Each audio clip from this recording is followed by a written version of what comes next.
den strækker sig.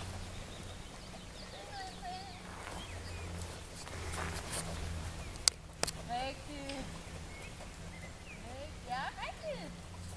Igen.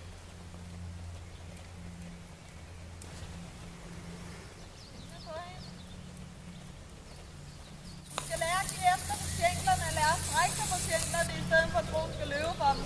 Ja. Og så lærer man den ligesom alt muligt andet. Vi ligger ved hende, indtil hun gør det rigtigt.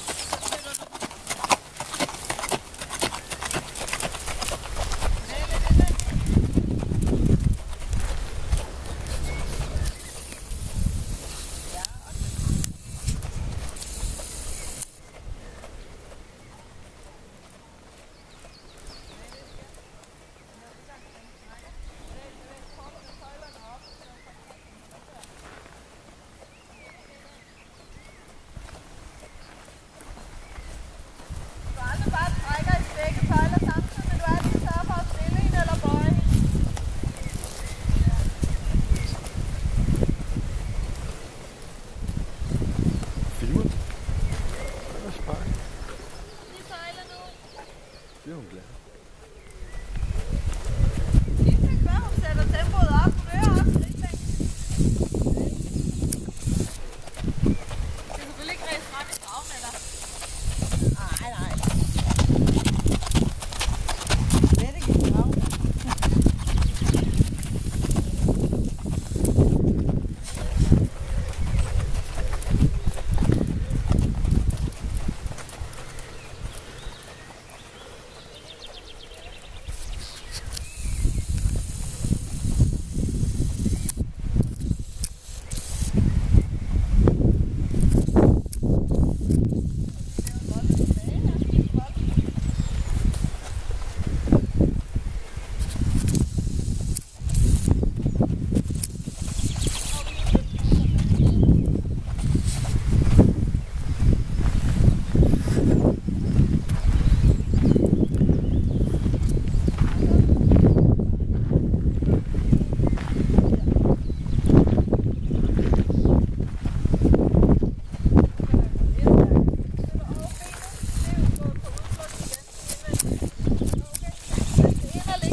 Hjælp med benet.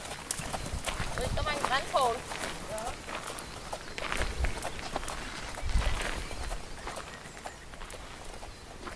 Jeg er også lidt langsomt.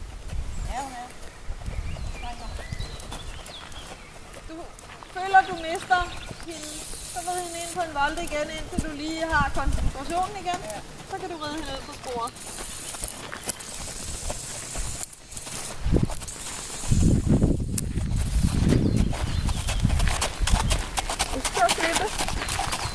Der skal også være belønning i det. Øjne. Der er noget tid at lære på det her. Jeg synes, hun går fine fremskridt.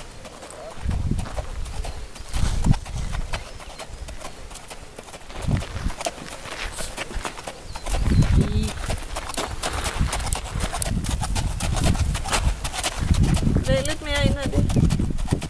Så er hun på vej nedad. Så giv hende. Og igen, fokus.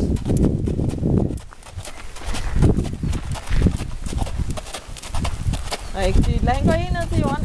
Læg tøjlen helt ud på halsen, hvis du kan. Uden selv at falde frem. Så føler hun lidt, hun mister balancen. Så du skal blive siddende med numsen i sadlen. Ja. Så dine tøjler er næsten for korte til det stadie, hun er på nu.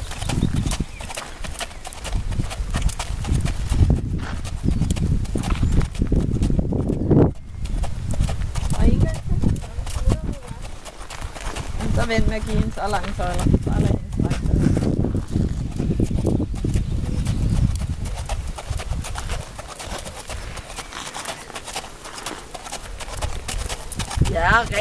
lige at mærke nu. Ja. Så når du kan få en helt ned gå stabilt med mulen næsten ved jorden, så har du nået dit mål. Okay. Så tager du hul på det samme trav.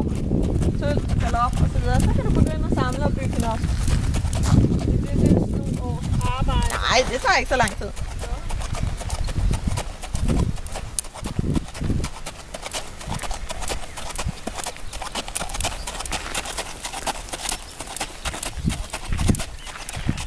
Bevæg indvendigt. Rigtigt. Og slip. Og fokus igen. Og benet, det laver ikke rigtig noget, det skal ind. Ja, rigtigt. Lad os stoppe med hende for nu.